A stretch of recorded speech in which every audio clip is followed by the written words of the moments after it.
নেতাজি সুভাষচন্দ্র বোস। একদিকে তিনি মহান স্বাধীনতা সংগ্রামী, অন্যদিকে তিনি দূরদর্শী রাষ্ট্রনায়ক। একদিকে তিনি দেশাত্মবোধ জাতীয়তাবাদের প্রতীক, অন্যদিকে তিনি অসীম সাহসিকতা ও বীরত্বের প্রতীক। তার নেতৃত্বে আজাদ হিন্দ ফৌজ নাড়িয়ে দিয়েছিল ব্রিটিশ সাম্রাজ্যবাদের ভিত।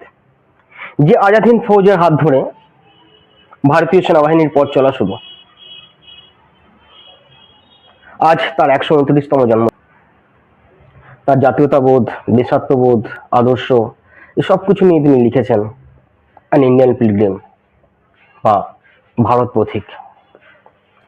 দেশের স্বাধীনতা সংগ্রামে তার যে অবদান, তার যে ভূমিকা, তার অভিজ্ঞতা, সেগুলি তিনি লিখেছেন দ্য ইন্ডিয়ান স্ট্রাগল বা ভারতের জাতীয় সংগ্রাম, যেখানে তিনি স্বাধীনতা সংগ্রামে তার যোগদান, তার অভিজ্ঞতা, কংগ্রেসের ভূমিকা, কংগ্রেসের রাজনীতি, মহাত্মা গান্ধীর ভূমিকাগুলো বিশদে ব্যাখ্যা করেছেন।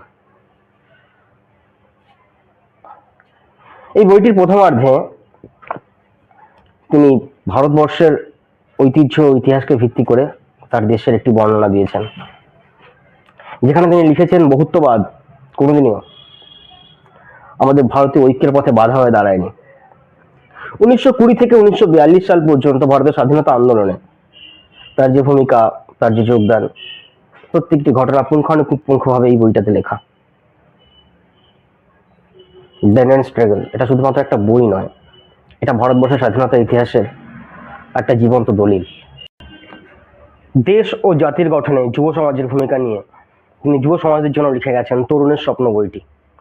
যে বইটায় তিনি লিখেছেন যে দেশের সাম্প্রদায়িকতা, দেশের দুর্নীতির বিরুদ্ধে লড়াই, এসব কিছুর জন্য দেশের যুব সমাজকে এগিয়ে আসতে হবে, আর যার জন্য দেশের যুব সমাজকে শৃঙ্খলা পরায়ণ, ন্যায় পরায়ণ হতে হবে। দেশ ও জাতির গঠনে যুব সমাজের ভূমিকা তিনি বারবার উল্লেখ করেছেন এই বইটাতে। তরুণের স্বপ্ন, স্বাধীন ভারতবর্ষের রূপরেখা কেমন হবে বা আগামীর ভারতবর্ষ কেমন হবে সেটা নিয়ে তিনি লিখেছেন the idea of a nation বইটি। The idea of a nation এই বইটায় তিনি দেশের ধর্মনিরপেক্ষতা বজায় রাখার জন্য, সাম্প্রদায়িকতা দূর করার জন্য, দেশের ঐক্য বজায় রাখার জন্য শক্তিশালী কেন্দ্রীয় নেতৃত্বের কথা বলেছেন শক্তিশালী সামরিক বাহিনীর কথা। বইটাতে তিনি বলেছেন নারী ক্ষমতায়ন, কেন্দ্রীয় শিল্পনীতি, কৃষক শ্রমিকের অধিকার, সম্পদের সমবন্টন সহ একাধিক বিষয় আলোচনা করেছেন,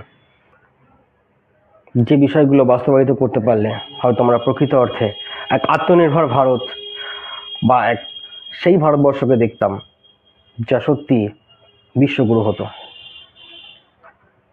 এই বইগুলো